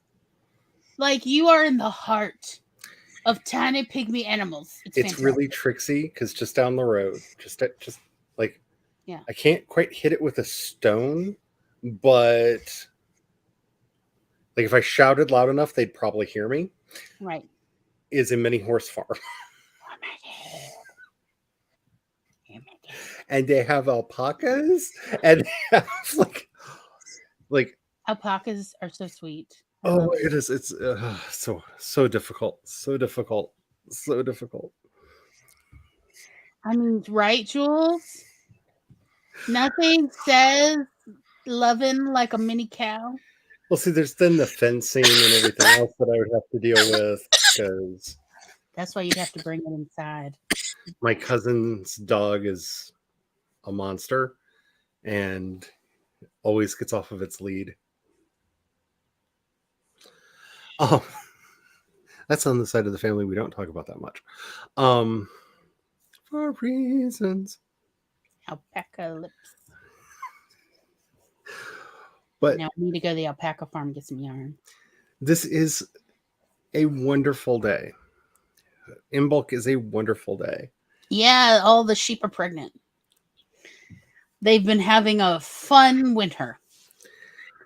It's literally what the word means, is basically the sheep are having babies now, I guess. Yeah, it's a wild time. Because sheep are weird. Alpaca yarn is super fun. See, that's the thing is, I know if I ever did get an alpaca, that's the beginning of a whole new industry for me, because I would also have to get some carding board. You have to become a spinster and spin your own alpaca wool. Like it's a whole thing. Like, welcome, this is my spinning wheel. It's a whole thing that would have to happen because I'm going to have it sheared, and then I'm going to have all of that wool, and like it's a whole life change for me that will probably happen one day when Maggie finally gives up and does actually kidnap me and take me to the farm and be like, okay, sis, let us live. Let me introduce you to the bees. Because, yeah, she's threatened that a couple times, actually.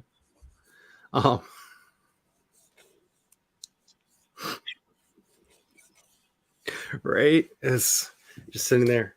Because I remember carding wool when I was a kid. Because my great-grandmother would have it delivered from a friend of hers who had sheep. And I would have to sit in the corner of the room and be a quiet little child. And it was kind of fun because carding boards when you're a kid are just clackers to you. Like you don't realize you're being productive because you have permission to sit in the corner with the two wooden cymbal things and going clack, clack, clack, clack, clack, clack. And yeah, it's a thing. Maggie kidnaps you and takes you to be on the farm, Deal. Yeah, the problem, if you know sheep shearers, That's a heck of a detour. Have you been on a road trip with me? I know a sheep shearer who literally threatened of, don't take me off or I'm going to just drop garbage bags of fleece at your house when you're not there. And I'm like, don't do that. That's cruel. Because you know I'll have to deal with it. She's like, I know.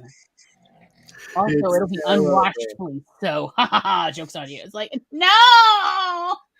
And then I'd have to learn how to do dyeing because I want multiple colors and like literally that's the whole industry. I'm not the dyer.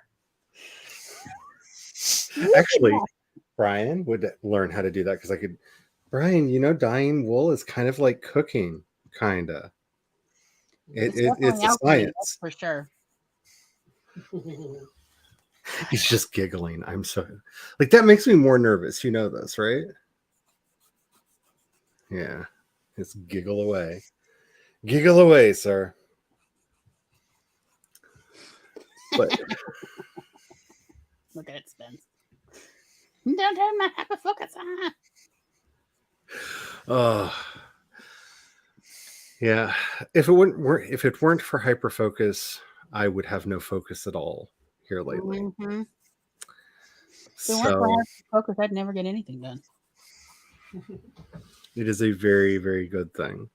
It's a blade. It's sharp on both sides. But in talking about like helping with stories, okay, and this is one of those places where I get to hopefully make Glory blush a little bit. Oh dear. Until Glory basically went, did you not know that you were, and then filled in all of the blanks. That's not evil cackle. That's just a knowing laugh. You know, my own personal story, because as I've alluded to in quite some detail, always included some version of I am broken. Yes. Same. I am unfixable. Yes. Just eternally flawed, cannot be repaired. And I am the unrepairable. Yep. This is where it is so important for us to have access, one, to knowledge about who and what we are, and not to be weirdly gatekeepy. I got into an argument with somebody about 2 weeks ago over somebody getting a ADHD diagnosis. Mm-hmm. And I know them. They definitely aren't ADHD. And I love the fact that they were proving this by the fact that they have episodes of hyperfocus and completely not understanding what ADHD is. Like, oh no, that's actually a sign that they do have. And how it presents in different people? Yeah. Right. And that hormones play a very important aspect in the brain function of ADHD. No matter what your hormones are, they're affecting your ADHD.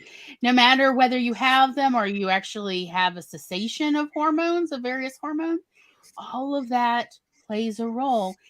It's wild. But being able to tell a different story about myself has really changed my relationship with my life in so many really important ways. Because when you get to drop adjectives like broken, unfixable, from very negative words, it's liberating. And it's not that I suddenly became fixed or unbroken or whatever. All of the same issues that were there before they're there now, but I have tools and resources to understand them now, and to I did not understand the idea of being overstimulated. I just thought that every now and then I just couldn't handle the world. I thought it was a personal moral flaw in myself, and not just, oh no, everything is nothing but sound and light and fury right now. Like everything is just insanely raging. Everything's it's too much. I did not know that This was a thing that had a cause, that had it was in my old story, it was a personal moral failing, because that's how it had always been treated by everyone around me. That this was a personal moral failing. That, oh no, you're just at a point where you're just done and you're looking for an excuse to leave. You're just looking for an excuse to act up and be the center of attention. Yes, a very moralistic and a small lens for morals. Like, so if you're anyway not adhering to this very slim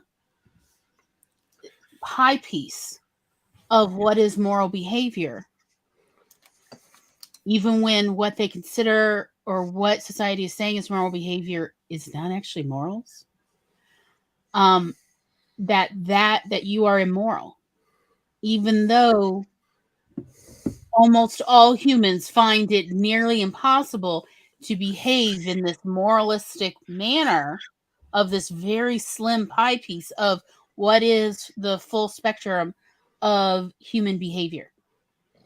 Like, if I really came to understand, because my education degree became from the College of Psychology at my university. And so there's a lot of child and adolescent psychology baked into my degree and all the classes I had. My degree actually was one of the CEU heaviest of the entire university. And actually, I think is one of the heaviest CEU bachelor degrees at the time of the entire state, of all the universities, for this bachelor's degree. And what I came to understand is, in rigorous psychology, if a psychological behavior is recurring in humans, like this is not aberrant behavior, this is sort of a predictable, there's more than likely a human need for various personality behaviors. And that even the things that we as our society say, oh, it's terrible when people are like this. Like, for instance, people who behave in a psychotic manner. You know when psychotic behavior is actually really useful to humans? There's 2 times off the top of my head I can think of. One is war, which I'm not saying war is like something humans need, but it's something humans do a lot. And the other is butchering. Butchering is a very useful time to have a psychologically violent person on your hands, because everybody else is going to find the act of taking an animal's life rather upsetting. They do not want to do it. There's a lot of blood, and whether we are consciously aware or not, our brain still really lights up when we see blood. So it is psychologically anxiety producing for, I think, something like 96% of all human brains. But then there's that little 1 to 4% of humans where they actually are wired to be psychotic. Their brain does not light up the same. It's not upsetting for them. For instance, to butcher an animal, to take its life and then drain its blood as we need it, because if the flesh is still filled with blood, it's actually prone to fester and it will make humans sick. But we need meat because our bodies are not efficient at pulling nutrients just from plants and grains. So this is a required, necessary thing for the majority of human beings. We need to eat flesh, whether we want it or not, but we also need it to not make us sick. So, as I said, there's recurring kinds of personalities, and ADHD is actually one of those things where it's very useful for society to have some people with ADHD wired brains for a variety of reasons. And I was literally taught that in the education program, specifically in the College of Psychology, I was taught that. And that is why, as a teacher, I needed to be able to spot this in my students so they could go get evaluated and possibly diagnosed, so that I could better know how to teach them, so that I can give them the best education they're capable of receiving.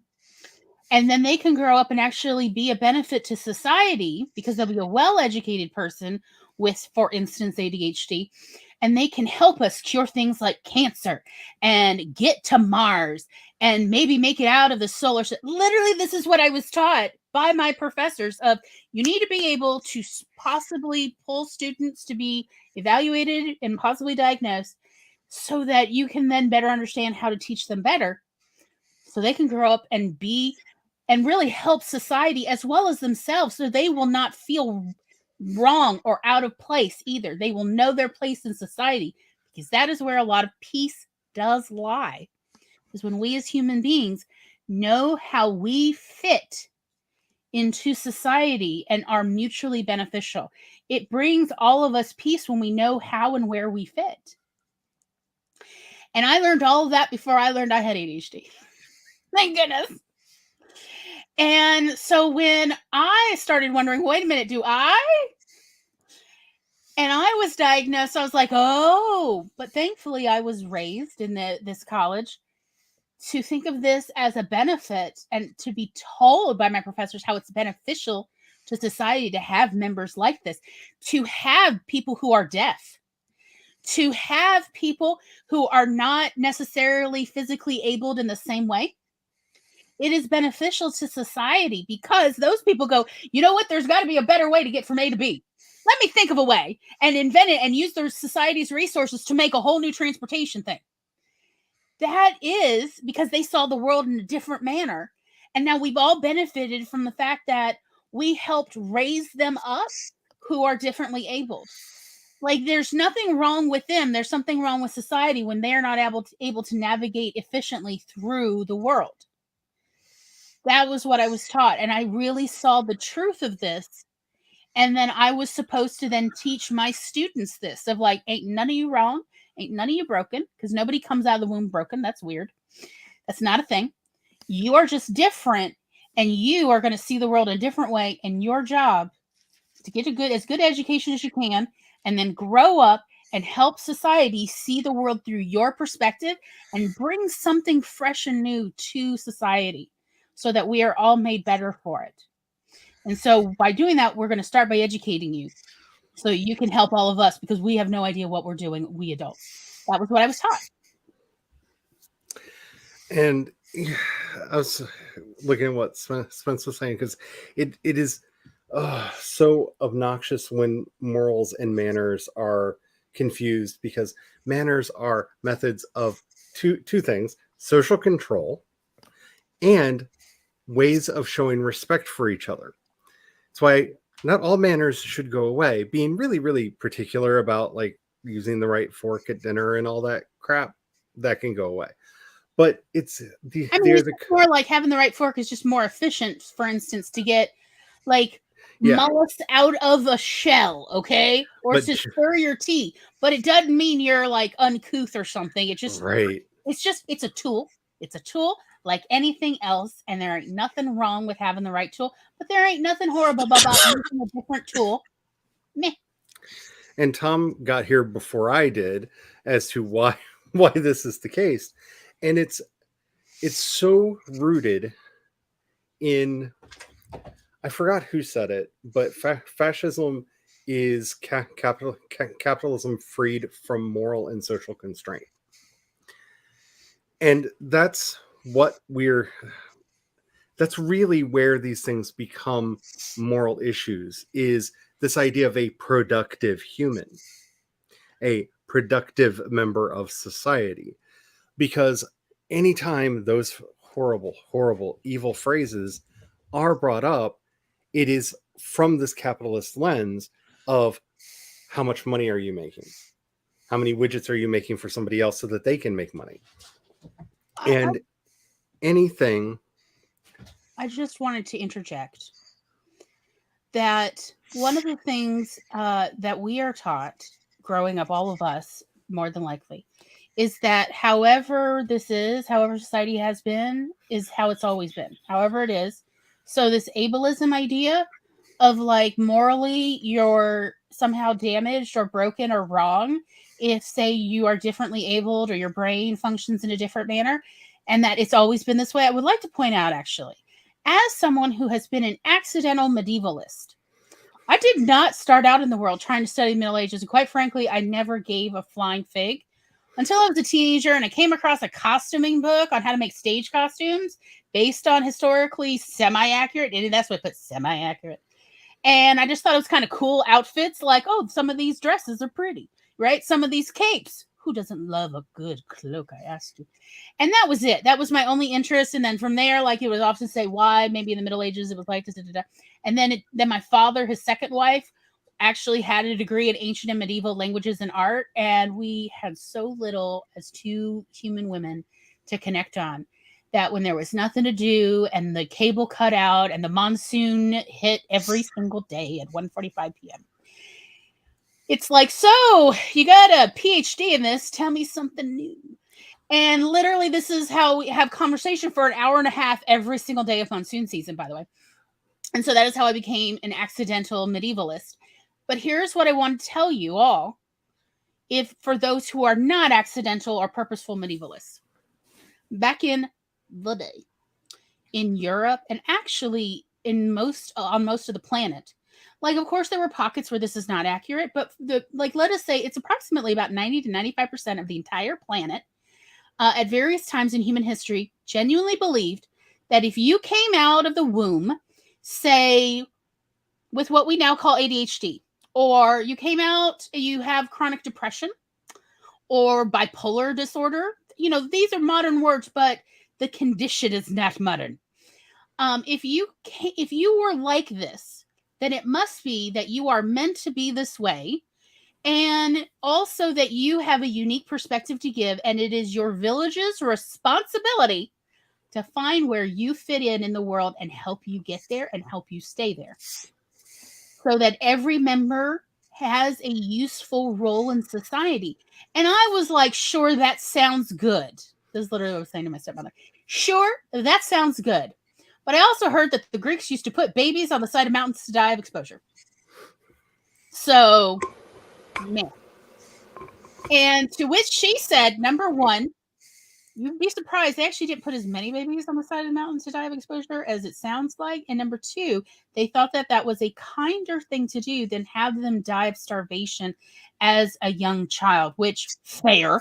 And I'm like, all right, that is fair. I mean, better to die of the cold quickly than to die of starvation over 5 or 6 years. Like, all right, fair. But also that this was the pervasive view of, like, say, and we now know, like, if you have dyslexia, you are probably quite good at exploring and mapping out new locations and new places. In fact, you're probably a person, even in an urban setting, who's like, I got a secret little park bench I like to go to in the park that nobody else seems to know about but me and squirrels and 3 rogue pigeons. And it's like, cool, show it to me. That is like typical dyslexic conversations, by the way. But like, ancient and medieval societies actually recognize that, and it is only in our modern society where, no, you're morally bankrupt. If, for instance, words flip and dance on the page for you, something must be wrong with you. You're not focusing enough. You're not trying hard enough. Like, ma'am, I can't help it if I cannot tell the difference between D's and B's. Also, why do they name them so similar? Like, this is not fair. It's like you're trying to set me up for failure. Anyway, that's one of my childhood rants. Thank you for coming to this TED Talk. But anyway, my point is merely this. These dysfunctional, toxic ideas about who is right and who is wrong are modern, and they have not always been this way. And one hopes they will not always be this way, because they did not used to be this way.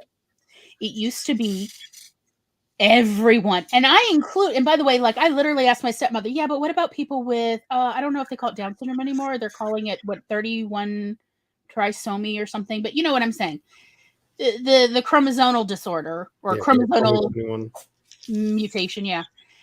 And I was like, what about them? I mean, they've always existed in human history. We actually know this now, that this just sort of randomly occurs even before humans were totally human. And she said, actually, funny you should mention that.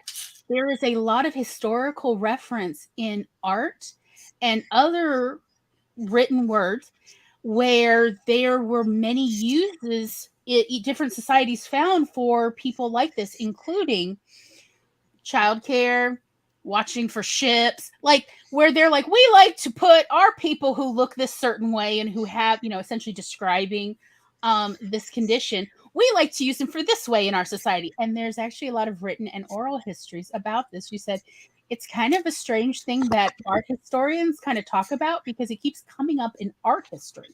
And I'm like, art history? She's like, oh, yes. Also, in one society in Africa, they believed, and she's like, I don't actually know how accurate this is, but they believed that the people with this condition had a special ability to mix paint colors, to see color in a different and more magical way. And so they were taught how to mix paints for spiritual art practices. So they were the ones provided. And so if anything, they would actually have to recruit sometimes children, people, adults from other villages and societies because they needed an official paint mixer. And I'm like, wait, what? She's like, yeah, like, it's funny how this keeps coming up, but it's something that's actually discussed in art history. And I just want to share that of like, what you think about history is nuts because modern history keeps using it through this ableist lens. Yep. Thank you for coming to my second or third TED Talk. I've lost track. I have a friend whose brother has is Down syndrome or whatever they're calling it now, and my friend is pregnant and she's my age, so she's going for all the extra tests. Sure. Because, so he went with her for that check. Mm-hmm.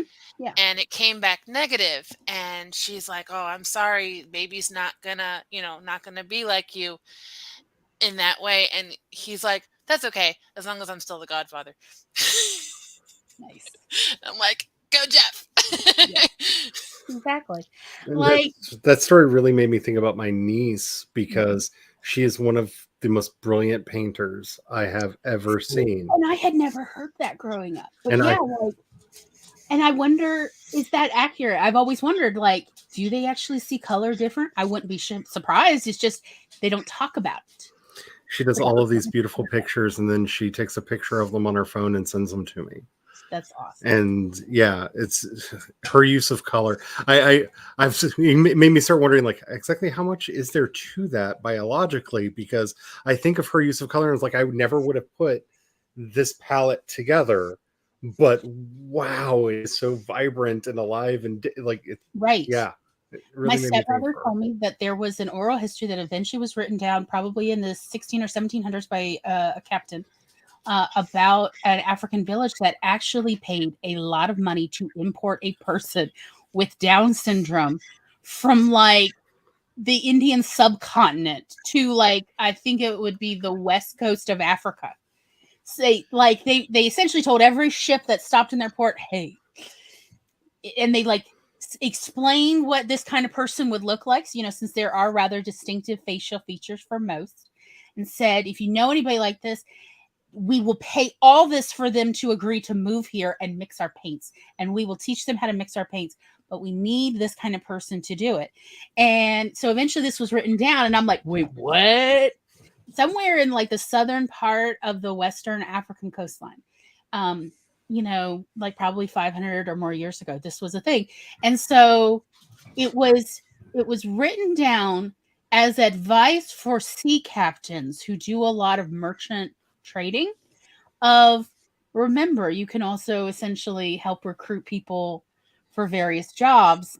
Differently able people are actually valued in various different societies, and sometimes I guess they run a lack of a necessary kind of feature of a body of a person, and they are willing to import.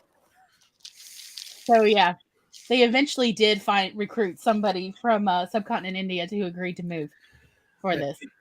And I really do think that that's kind of the moral of the story today, is nothing has ever been the same. Mhm. We were discussing this just last night, in that when we have conversations about the economy, there are so many things that we take for granted, as if economies have to have these elements to them. Wages are new. Wages are not a historical way of running things. And we like to pretend that it is, because we can talk about, well, the Romans paid the soldiers a wage. Yeah, but that's not actually how the economy really worked. Mhm. Like, that was just, and a lot of that was their rations for being there, and a benefit to their family for having taken them away. It wasn't wages in the way that we think of wages today. And there's so much of what we take for granted as always having been isn't. And when you open yourself up to start questioning and really looking into, no matter what it is, if there's something in your life, in your city, in your town, in wherever you are, that is taken for granted, that just bugs you to no end, I bet you can find the time before that. Mm. And that can be a very useful tool for making change, in helping people to see, well, it hasn't always been this way. Maybe it doesn't always have to be this way. Right. So we're coming up to the end Mhm. of the stream. I hope you had fun. I hope you got something out of it. If you want to kind of carry these ideas forward, over on the Creation Spirituality channel, they launched Global Kinship yesterday with the wonderful Matthew Fox talking about Teilhard de Chardin and Jung and the noosphere, and how we actually deal with our thoughts, our images, how we collectivize them, how we separate them out individually, and how we are building really truly a global brain on the planet, and not thinking about what the ethics of that should be.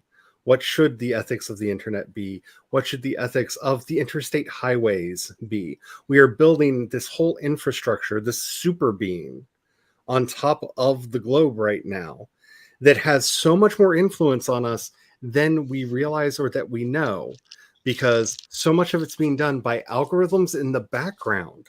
Like, markets rise and fall based off of computers arguing with each other with no human intervention whatsoever anymore. Mhm. And that is a wild and crazy thing to start thinking about. We are creating this entire new shell, this super organism on top of the world. And we're not asking any of the important questions that we need to be asking of what part does, I don't know, democratic thought have to do with any of this? What morals should we be trying to build? What ethics should these things be built under? It was a wonderful discussion, and I highly recommend you to go look at that. Gail and Penny did a wonderful interview with him, and it is already up over there. And again, I can't recommend it enough. I took several pages of notes, including one whole page that's look up more information on all these things. Like, it was a wonderful and fascinating talk.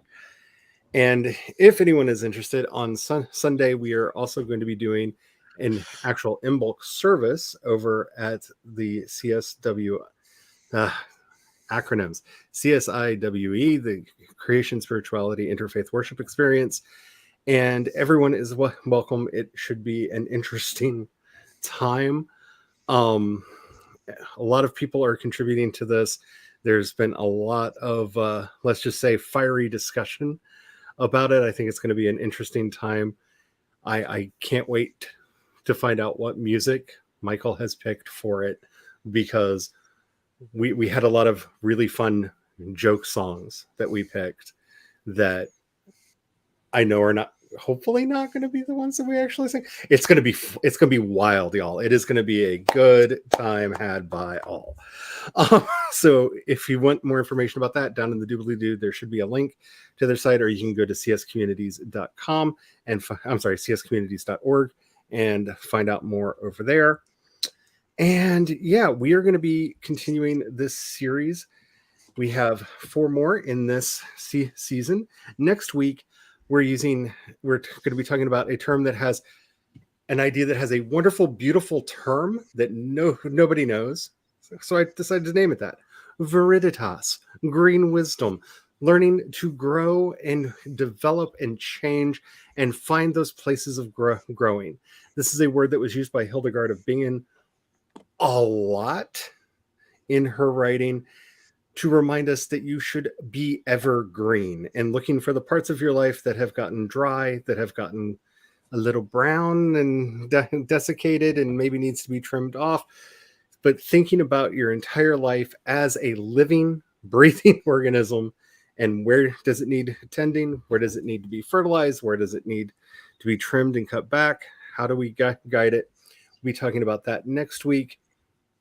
And the other 2 topics that we're going to be going into is healing. I love this image that Glory came up with when we were talking about that. Growing through the scar tissue and the pain.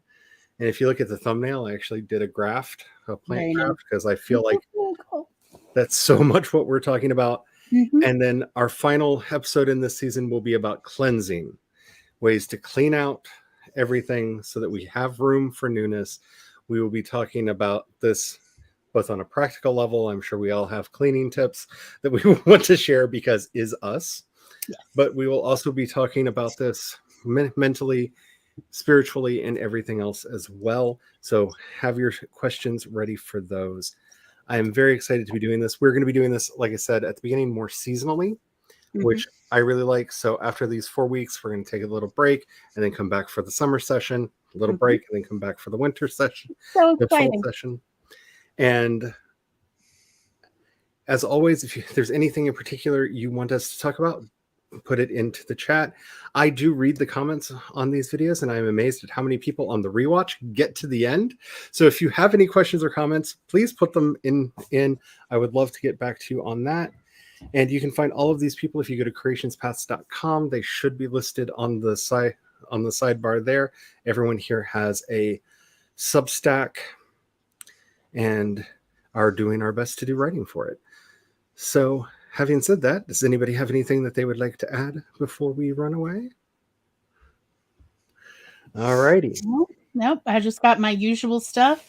I am this on YouTube and Twitch.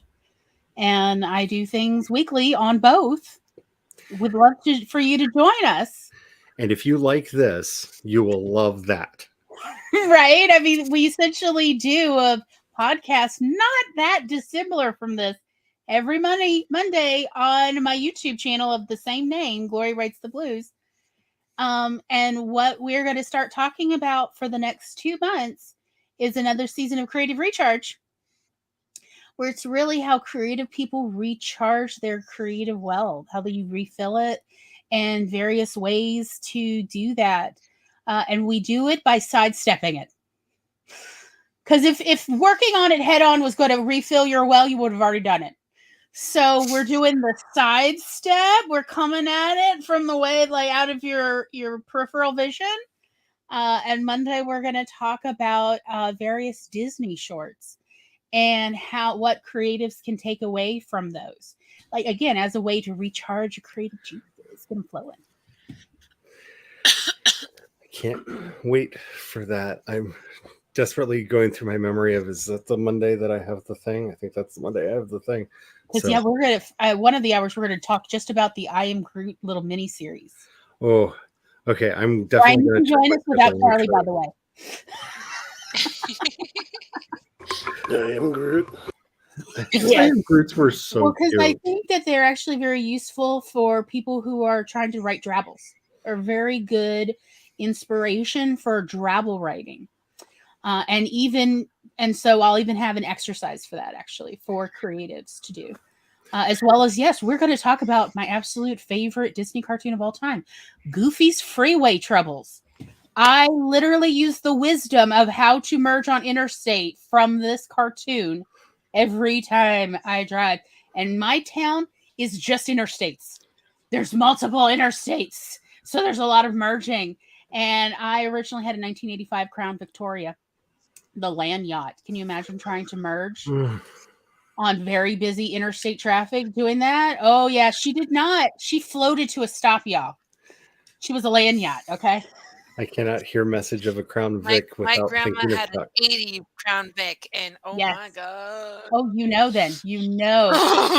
Did not have anti-lock brakes. My mother had to teach me to pump the brakes. Pump the brakes or you'll die. Pump, Chloe. Yes, ma'am. My mother told me to parallel park in that car. So But much fun that's is what going we're to be doing on coming. Monday. You definitely want to come join us. Wah.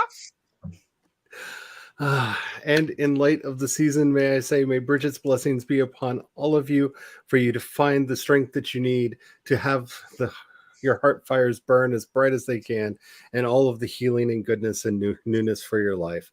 See you again when I see you. Bye.